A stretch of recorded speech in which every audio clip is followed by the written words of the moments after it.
everyone, my name is Bailey and I am a mental performance coach. I work with coaches, parents, and athletes of all ages and all sports to help them improve their performance and find more joy in their experiences throughout their careers and their lives.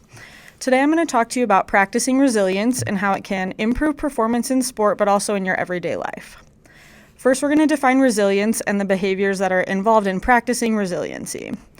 Resilience is commonly defined as the ability to withstand and cope with stressors and setbacks, or often the ability to bounce back. This is obviously important in sport and in life because we will always face mistakes, setbacks, and accidents at some point, and we need to know how to respond to these difficult situations in order to grow and progress. Practicing resilience requires the building of productive habits. It's not necessarily something you have or don't have, it's more of an ongoing process that can be different in various situations. So one thing that we can do to help build these habits is to focus on your strengths and learn how to harness the power you already have rather than always trying to focus on the weaknesses and building them up. So in these moments where you face a setback or a challenge, you can remind yourself of the times that you overcame obstacles, of the times that you were successful and how proud of yourself and what you were and how you got there. So remembering the things that you've done in the past is going to help us navigate those in-the-moment situations when we're facing challenges and obstacles. Another habit that we can build is asking for help when you need it. Being mentally strong or resilient doesn't mean you're required to do it on your own, or the fake it till you make it. When the support is necessary and beneficial, it helps us all to ask for it and to use it.